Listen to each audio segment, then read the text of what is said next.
Welcome to The Writing Life, the podcast for anyone who writes. My name is Peggy. And I'm Steph. And we're speaking to you from the National Centre for Writing podcast cupboard, our home in the heart of Norwich, UNESCO City of Literature. It's quite a warm cupboard today, isn't it? Feeling nice and roasty. It's cosy. Nice and toasty and roasty. But it's not cosy outside, is the thing. It's absolutely freezing. But in better news, it's season brochure announcement time. So we've just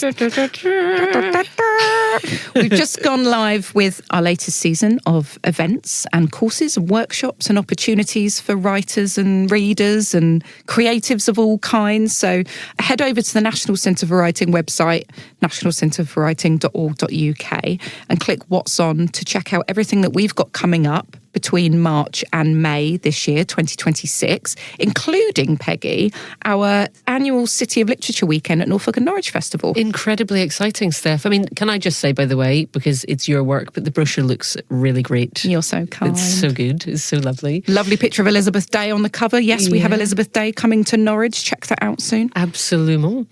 The NNF programme, it's just really nice to be able to talk about that, isn't it? Because, of course, it's all super exciting. It's under wraps up to a point, but of course that moment has passed and it's all live. And so, it's just a gorgeous programme. What we've tried to do there is, because we call that our City of Literature programme, and to be a City of Literature in the UNESCO network, that is, of course, about your rich literary heritage, but of course it has to be about the kind of the present moment and the questions that are coming at us in the future time, so we're trying to use that programme as a lens to explore the future and what it means to be in the world today and tomorrow. And so tons of brilliant things coming up, and we're just so excited to welcome back, for example, Ali Smith, to have a monster edition of Page Against the Machine in the Cathedral Cloister, which is deeply exciting. We've got wonderful events with e.g. Jared McGuinness speaking to Sarah Hall. Very cool. We've got our Martineau lecture with this year Rachel Clark. So lots to explore, honestly. We just can't wait. Yeah, and I'm sure lots of people based in and around Norwich will join us for that. But if you're further afield, maybe plan a weekend. It's in May. You've got a bit of time to plan ahead. I think it'd be a lovely opportunity to visit Norwich and to come along to some book events and to join in on some creative writing workshops as well. Would be beautiful. Might have stopped raining by then as well, which would be nice. Even stopped raining. One can hope. Back to today's episode, where we welcome Trinidadian writers Celeste Mohammed and Ayanna Lloyd Banwo for a conversation on the role of family, mythology and Caribbean folklore. In Ever Since We Small, Celeste's powerful novel in stories, she explores survival, resilience and self-discovery passed down through generations of an Indo-Trinidadian family. Celeste has been a lawyer since 2001, but she's been telling stories all her life.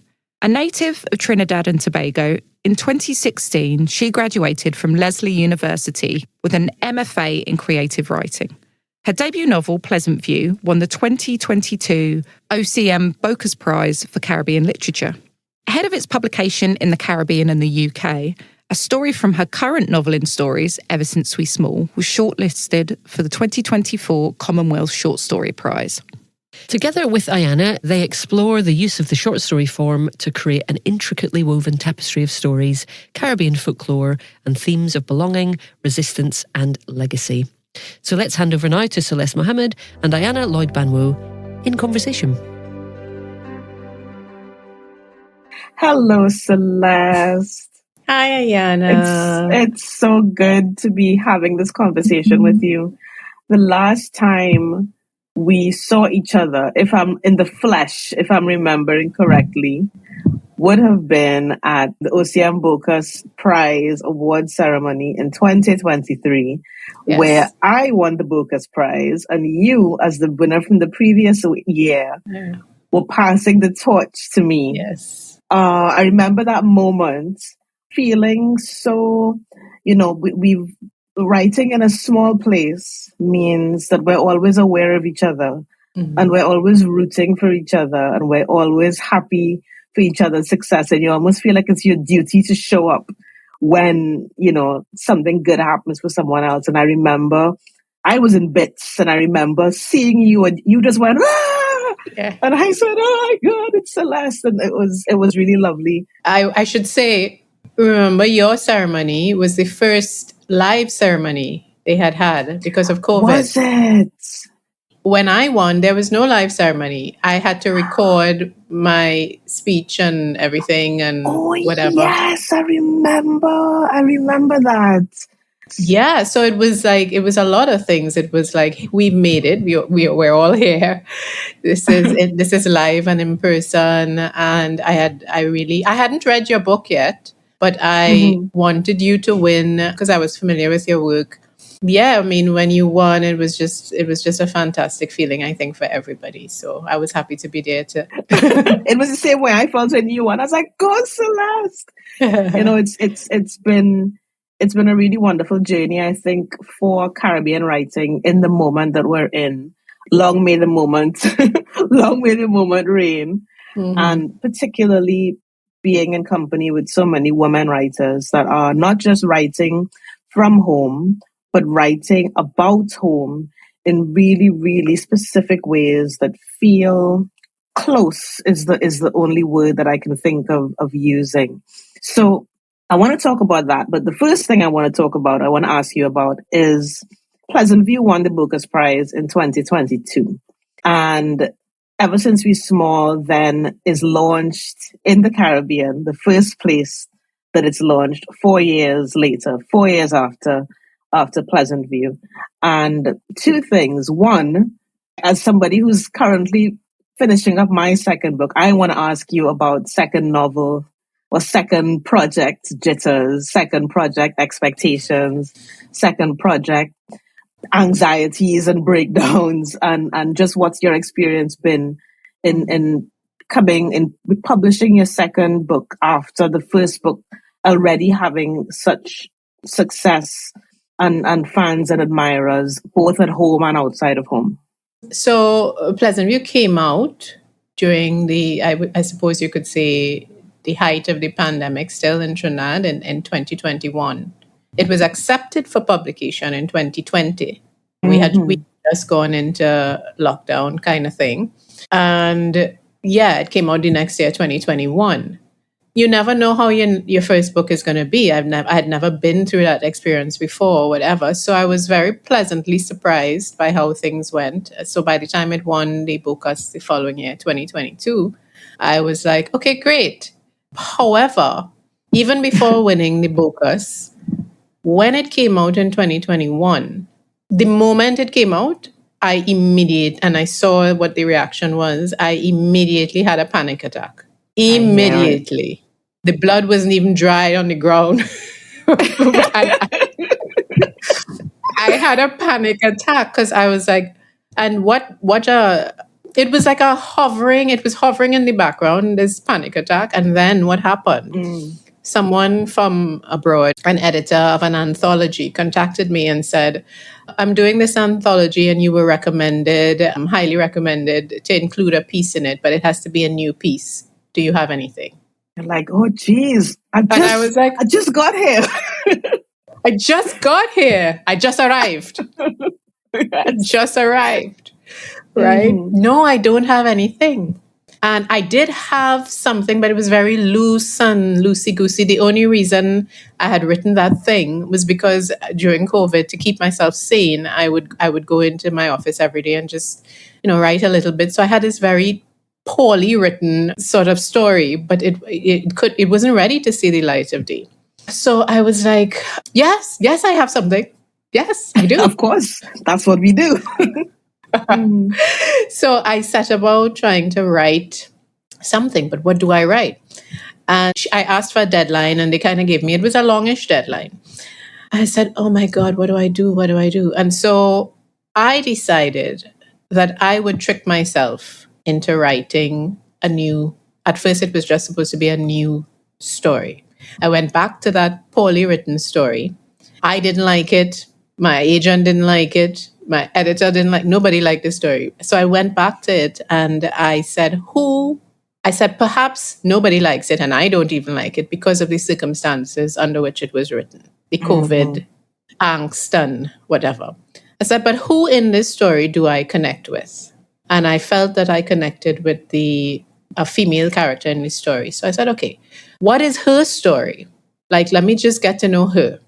So I started writing a thing. I wouldn't even call it a story. It was just writing, getting to know her and her life and her backstory and her blah, blah, blah, blah. And it ended up launching into something like 20,000 words of just getting to know this character, right? And her immediate family and all of this. Yes.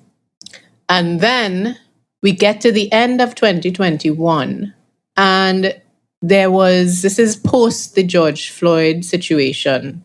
And, we had this outpouring of all over the world, I think. People just went out in the streets and protested whatever was really bothering them. And in Trinidad, that was domestic violence. And I watched all the protests and the vigils and whatever in Trinidad and the candle lighting. And I said, that is when it sort of, the idea for this new book became, I would say, a candle within myself.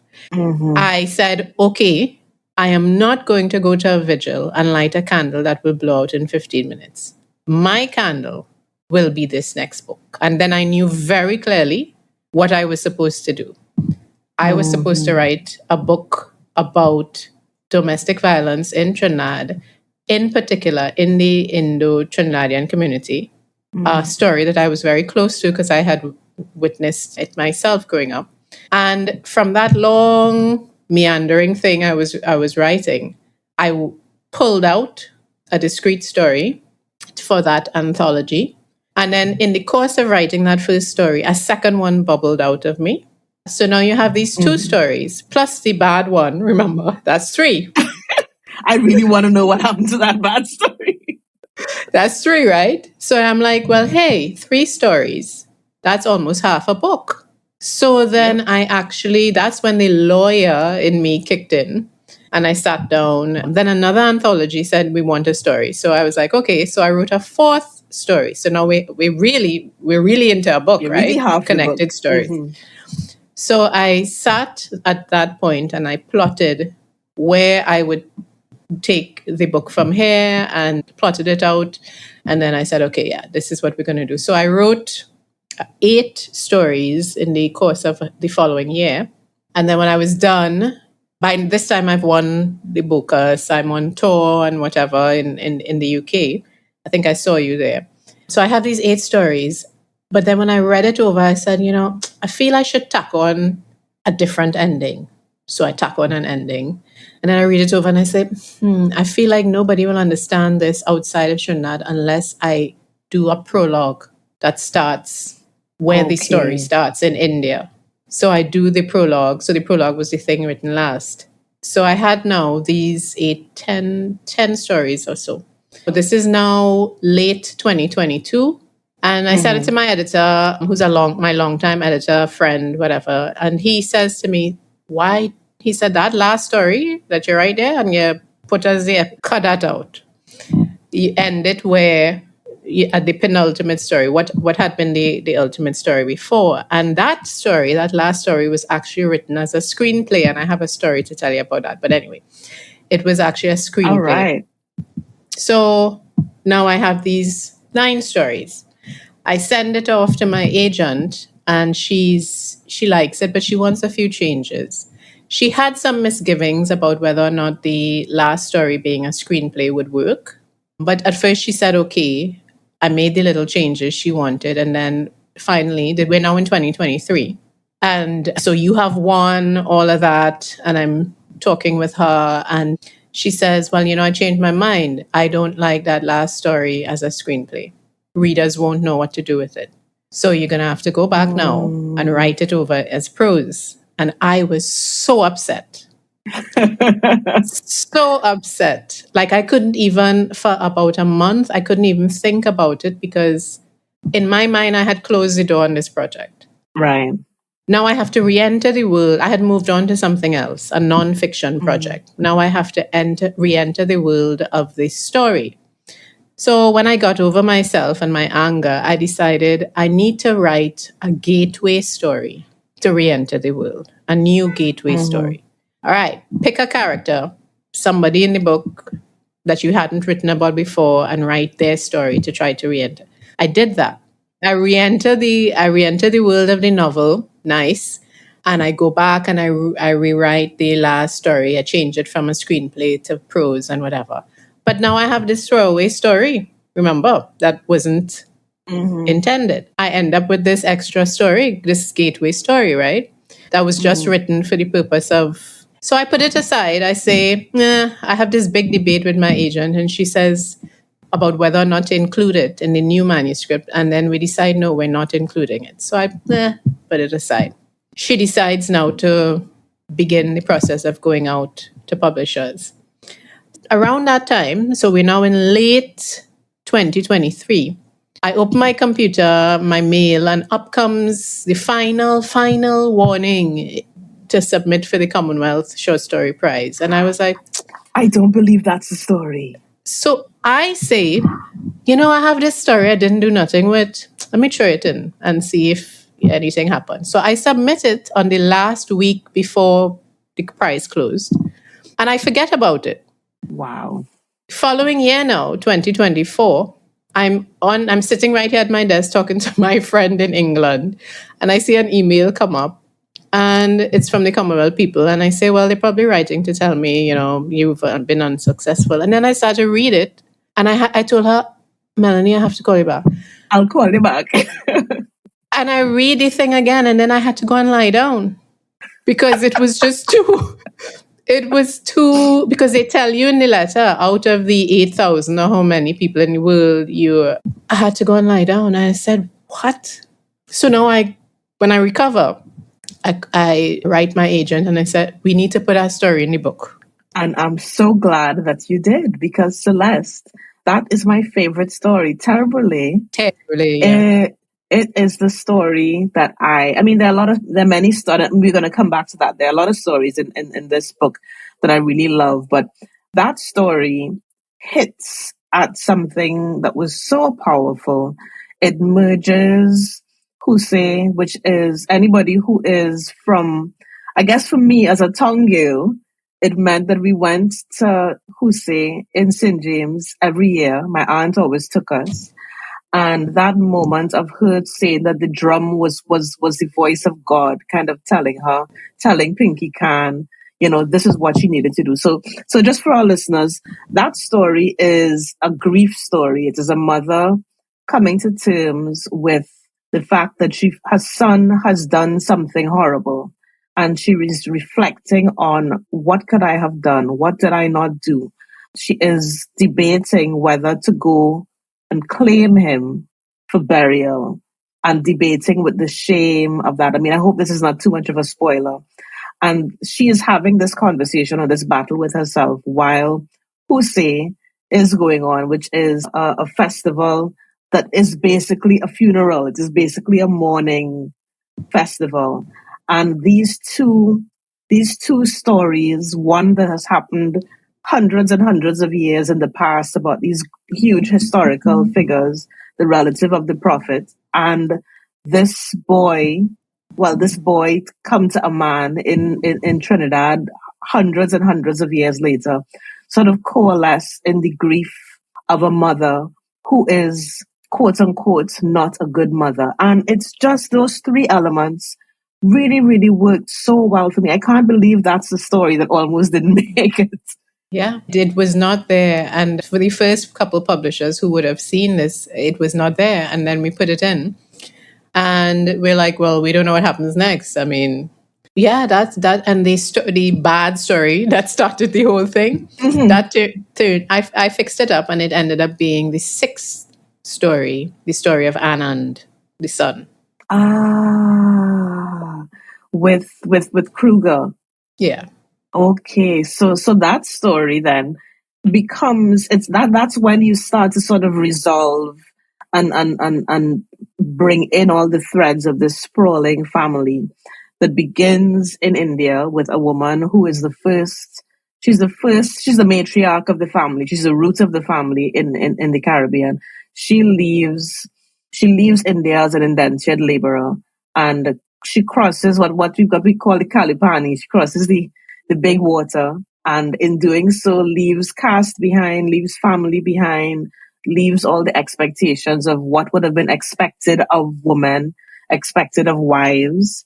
And becomes the seed of a whole new set of generations of people that carry on it feels like they carry on a promise that she made to herself when she was on that boat. Maybe that's something you can talk about. Well, she left a lot of things behind. The moment of her physical leaving, I think, comes there was a leaving behind before, in terms of when she has that moment, that spiritual moment. But the physical leaving is another kind of leaving that happens. And one of the things she also leaves behind, which is very subtle, and I know one or two readers have mentioned it, but I think most will miss it.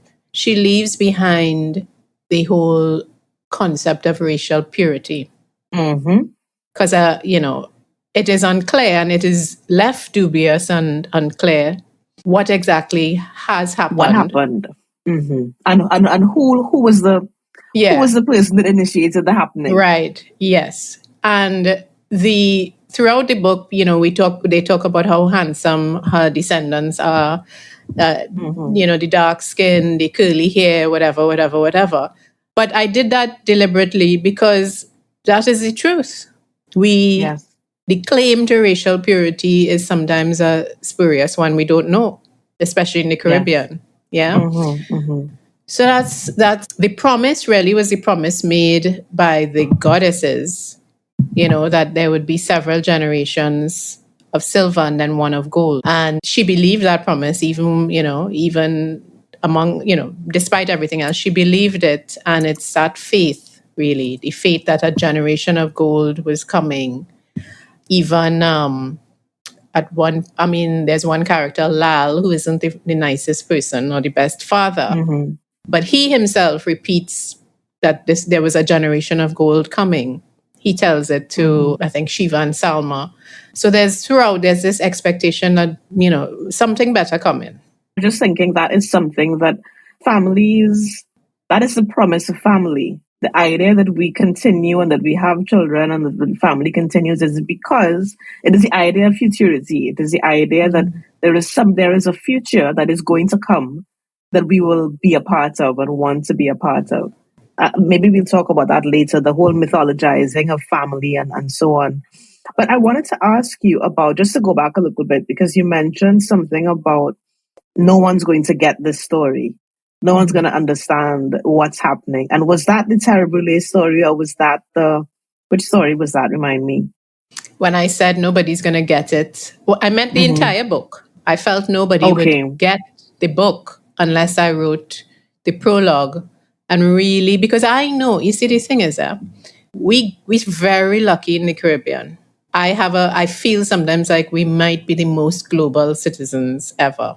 We grew up having to know the history of so many places and how came together. So I grew up, you grew up, we know the history of indentureship. And because I knew that, it's part of, I wrote most of the book, but then I realized, unless you're from here and you actually know that, there are Indians in India who don't know the history of indentureship. Yes. So it was necessary to say something about where all of this came from. So it was necessary to write that prologue to put everything in the context of, this is what gave root to it all. And so that first story of Jayanti, who becomes Shanti, who even undergoes a name change when, that begins as a mistake. Her name becomes sort of accidentally shortened, and she sort of says, you know what, yes, that is who I am now. I am somebody different. My descendants are going to be somebody different. We're moving to a new place and in a set of circumstances where she couldn't go backward. Backward was not even possible. Going forward was the only real kind of possibility. And there is this sense, as you said, that, no one's going to get if I don't explain this. But I think there's something else, not just about not getting it.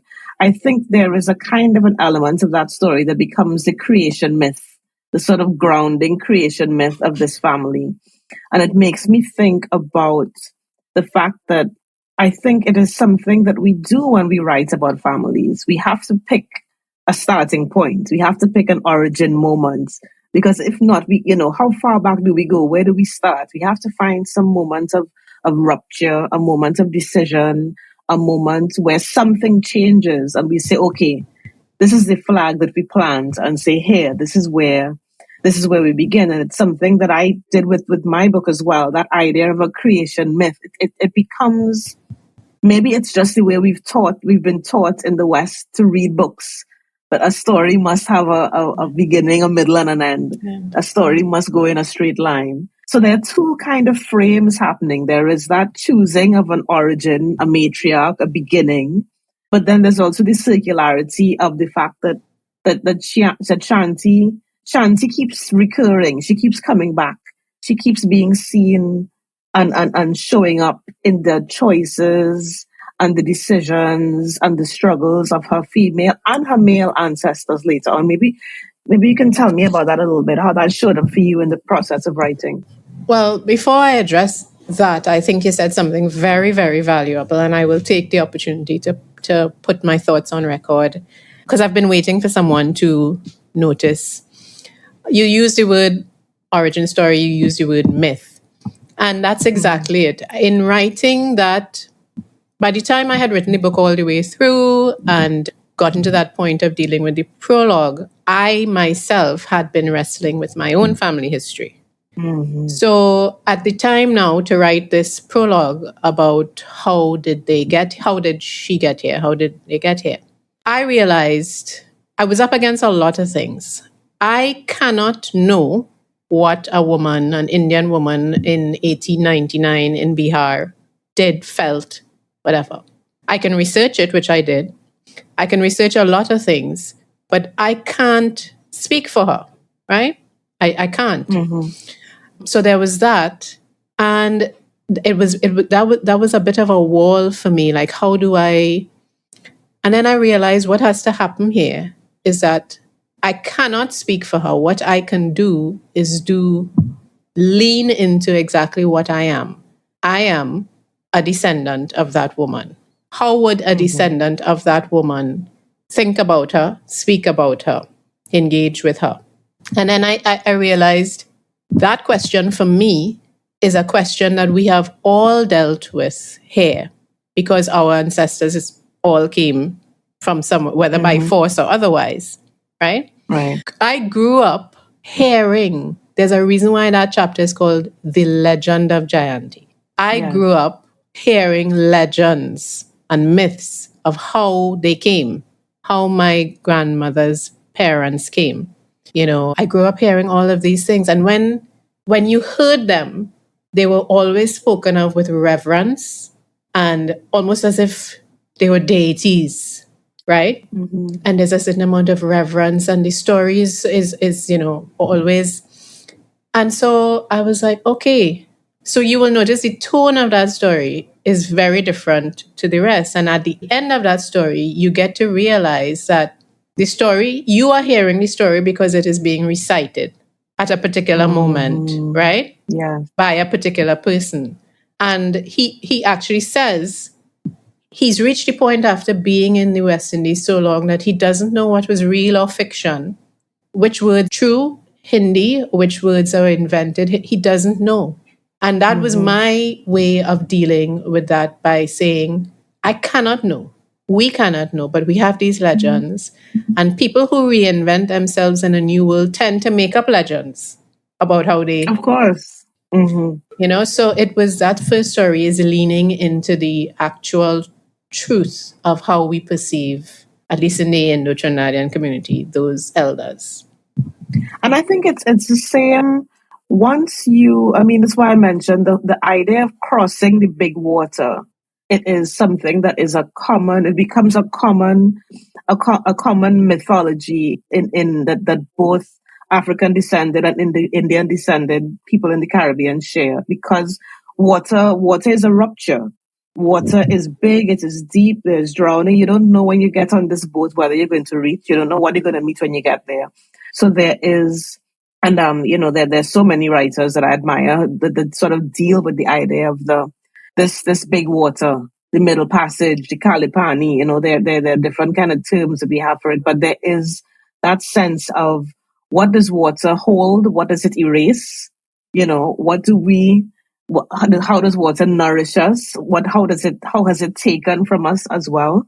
So it's something that I'm really interested in, that idea of how we have been forced to create myths and create stories and tell ourselves stories in the absence of a historical record that we can easily touch, see, debate, etc. And that brings me to something it's kind of getting into talking about the form that you chose, but it's a particular quote that I believe, it's two quotes I'll mention. One was from Yasmin, and Yasmin is a character in the titular story Ever Since We Small. She has a sister, Salma, and Yasmin and Salma, there's a rupture in the sisterhood, and there is something that she says that was really, really relevant. Sometimes I just feel things might have turned out better for we if they did tell me something different about we self. And I wondered maybe you can speak to that in terms of the stories that we tell ourselves that nourish us and that keep us connected, as opposed to the stories that we tell ourselves that divide us, that keep us hurt, that keep us. And maybe you can talk about in the context of that sister relationship and the things that are at work in that story. I think, what book was it? One of the Jane Austen books, where it starts by saying, it was a truth universally something that it is a truth universally acknowledged that a single man in possession of a large fortune must be in want of a wife. Be in want of a wife. Pride and Prejudice. Right. Mm-hmm. Yes. So I think it is a truth universally acknowledged that anytime you have multiple children in a household, particularly multiple daughters, one will be privileged and valued, and one will not be. At least one. Mm-hmm. Yeah. And in Indo-Trinidadian homes, it tends to be that privilege, that value is based on complexion, the lightness of your skin, not even how bright you are. Yeah, that's secondary, especially for girls. Especially for boys, it might be how bright you are. But for girls, it's the color of your skin. Not how hardworking, not how loyal, nothing. No virtue is as virtuous as the color of your skin. And not only was she light skinned, but she had light eyes.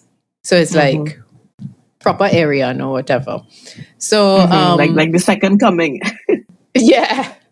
So we all grow up knowing that, and so the value system in that home was based on that, and they were told what parents speak over children is almost has the weight of prophecy, self-fulfilling prophecy. So the things that were spoken over them, you will have this life and you will have that life because of color. The things that were spoken at the time when Yasmin was born and the way she looked, certain things were spoken over her, the kind of child she would be. And when you hear that is who you become. Yes. And it's not just at home. The society also reinforces that as well. So you go out and, you see how people look at your sister, and those who either don't look at you the same way or look straight through you. Yeah. So that's that line you pulled out there is the linchpin of that entire story. The things that we tell children about themselves, the things that we hear about ourselves from birth, the things that we value in people and in women, in girls, what is valuable. Because, part of that whole story is the whole prospect that Salma wanted to be known for something else. She wanted to be known because she was bright. She wanted to go back to school. Yes. She wanted other things, but you're not allowed to. Especially when the thing that you have a commodity that is seen as even more valuable than those things. So it's like, okay, close up shop. This is your thing. This is the thing you have to offer. This is the thing you have to offer the world. And the same character, Salma, recurs in another story and says unfair exchanges is robbery. Robbery. And yes. And it becomes a kind of something that she realizes later, that this, I guess her culture, her family, her society told her that that this life of being a wife or whatever was a fair exchange for being pretty. They took the future that she wanted and there was an exchange done. She was given a different future. But it took a while for her to realize that that was an unfair exchange. Mm-hmm. Yeah. And that's the same character, Salma, says, and she echoes something that Shanti says earlier, that what she wanted was happiness. What she wanted was joy. And that joy and that happiness was rooted in the idea of choosing. And it was joy in the body in a way that was not seen as allowable as well. And that actually brings me to the idea of the good girl. Yes. What was a good girl? Who, what were the qualities that were allowed or that was seen as being a good girl? Yeah.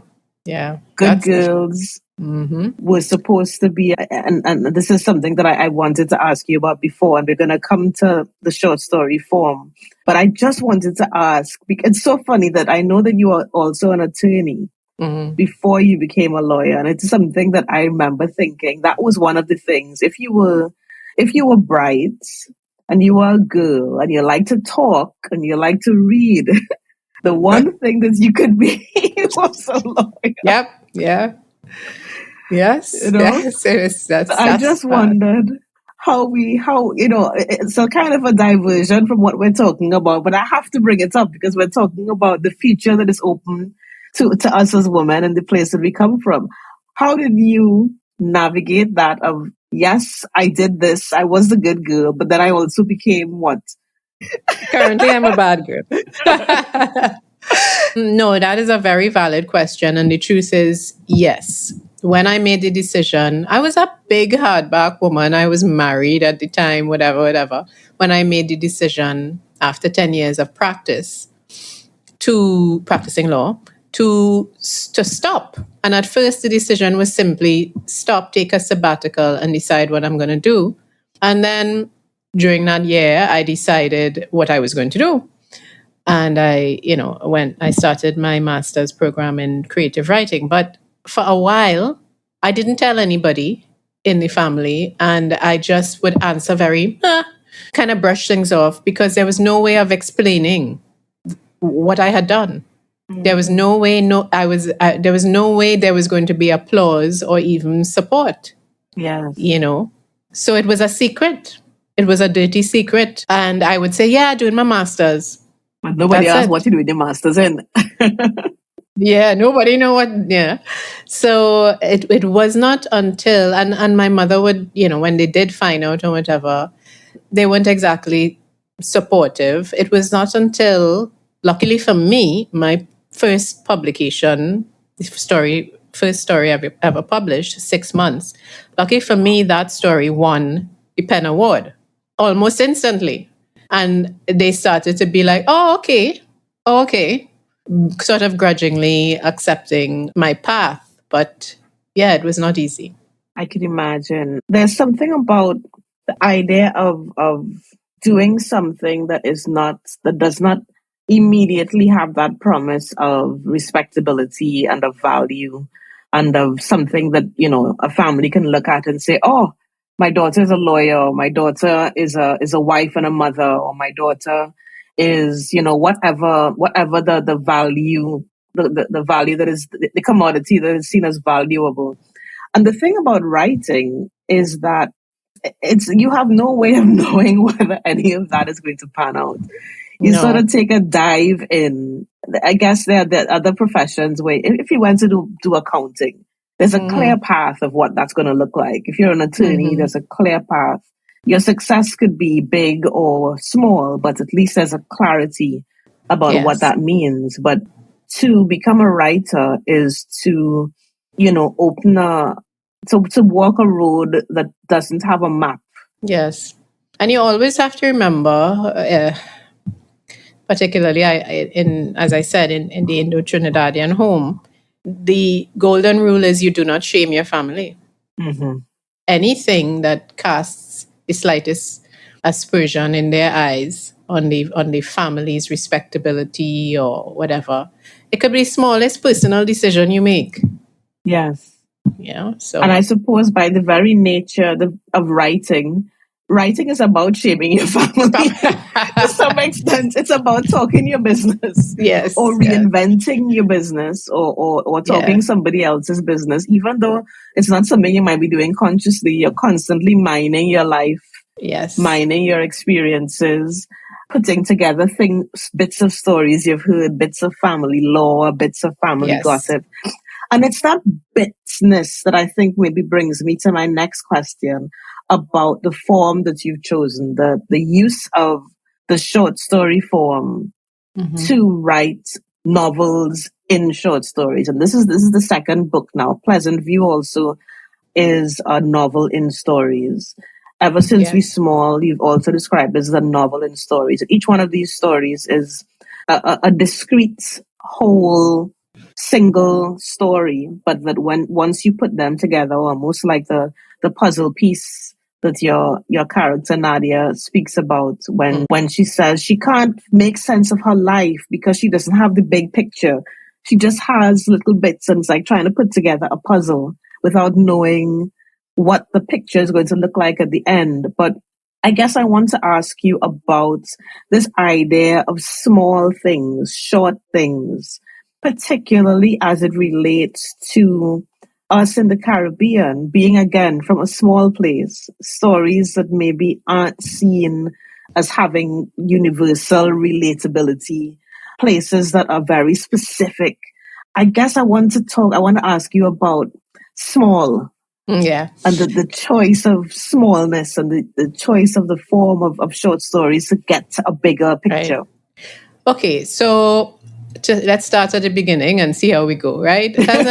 Sorry, that was like 5 questions. That's okay. One question. So Pleasantview had the form, it assumed that form because it was my thesis when I was doing the master's. And that whole program, the 2.5, almost 3 years that I was there. It was at Lesley University in Boston. the US. Yes, in Boston. So that program was built on you working and honing your craft in short stories. So by the time it was time to write a thesis, I sat with my thesis advisor and he was like, give me 6 stories. I don't care which ones you pick. Because by then I had a whole bunch in various states of disrepair. So yeah, I had picked 6. And in picking the 6 and looking at them with sort of fresh eyes, I realized that I had been writing the same thing over and over again, thematically. And that I was like, okay, so what am I going to do with these stories? And I went back to the classic works of West Indian fiction that I enjoyed, like your Miguel Street, you know.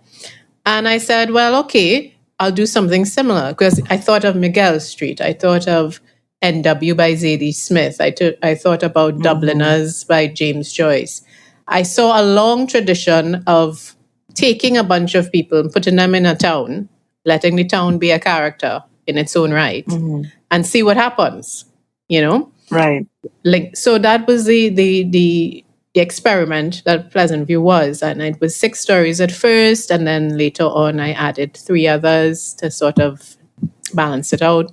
And yeah, you just never know. It took off, people liked it, whatever. And after that, Ken Ramchan, who is now, you know, Order of the Republic of Trinidad and Tobago, Ken Ramchan, Professor Ken Ramchan and I would talk. And he said to me, and I said, you know, Ken, I don't understand why people get, like what I've done with Pleasantview is something new. Because it's not something new. You know, I've seen it done before. Even Minty Alley, one of my favorite books by C.L.R. James, has that same kind of episodic feel. Lonely Londoners has that same kind of feel. So I don't know why people get on like this is so innovative. It wasn't to me. Right. And he said, you're on to something, Celeste. He said, you're right. And he explained to me why those early books, when you think of classic Caribbean literature, why they are in that form is because of how those people came to be published. In the same way that I did, they had a whole gaggle of short stories, and then they were told, no, you have to have a novel. We're not going to publish you in England unless you have a novel. So they stitch together what they have, and they come up with these episodic novels. In that period, all of them published in that period will have that episodic feel because that is how they came to be published in England, right? That is something specifically the path of the male novelists, I think, where in chasing that metropolitan success, yes, the outside says the story is not the thing, the novel is the thing. The novel becomes the passport to being published. Now, what I think is interesting as well, and I think you also fall into, is that women who were writing short stories in the Caribbean were writing for home. And the short story, and this is something that comes up a lot in the research, Professor Alison Donnell has a book, Lost and Found, where she talks about that so many of Caribbean women who were writing short fiction, part of why the short fiction was their chosen form, because they were writing for home audiences, they were writing for school books, they were writing for the classroom. And so short stories became almost like a form that was very, very suited to Caribbean fiction at the time. Well, the publication options in the Caribbean were narrow. So you had periodicals and you had textbooks and you had newspapers. So it had to, the space available dictated the form, right? So that's one. But of course, when you go overseas, the tradition is the European novel. But even more than that, and this is how organic I think it is in our blood as Caribbean writers. So setting Pleasantview aside now, I told you how this second book came to be, but as I was writing it, I felt this deep, deep pull, almost like a form of resistance. Like I had been through the ringer with the publishers with Pleasantview. I heard everything everybody said about short stories don't sell. I heard the whole thing, nobody will buy a book of short stories. And yet Pleasantview is well loved. So, so I felt that short story form, that novel in stories form is capable of carrying a much larger story. It's capable of carrying a saga. I wanted to push the form to its absolute limit and see if I could tell you a story that starts in 1899 and ends in 2017 in this form, because I feel that the form can, one, and two, and this is something only after writing a conversation I had with Ken again. And he says, you're onto something, again, because I feel like we did not have a European novel tradition in our indigenous forms of literature. Our indigenous forms of literature are short. They are the calypso, they are the chantwell sits telling a story. And that is what we had, and the European novel was imposed on that with British education and whatever. But our natural way of telling a story, we are all natural storytellers, even if we don't have an MFA. It's short, it's punchy. We tell a story for the air. We tell a story full of onomatopoeia and imagery and with a rhythm. Absolutely. And that is how we are. And so I set about deliberately leaning very heavily into what I think is the indigenous way we tell stories. And both in Pleasantview via Santimanity, which looks at extempo, and this book where Terre Brûlée looks at the form of storytelling in the form of jewelry, in the form of Jose and parade. I was very deliberate, even if nobody else notices it. I felt I wanted to lean heavily into those alternative forms of storytelling that are natural and indigenous to us, even if it meant that no European publishing house would want this book. Well, thankfully, that was not the case. So all of the people who are now going to go out and find your two books after listening to this podcast. As we're talking about Terre Brûlée, and there's another quote that I'm going to pull out from Pinky Can, one of my favorite characters. You read like Pinky Can, boy. I love Pinky. I love a bad mother, quote unquote. Yeah. I love I love stories about mothers and mothering and imperfect mothering that becomes perfect mothering. I love stories of found families, of kin that is not necessarily biological only.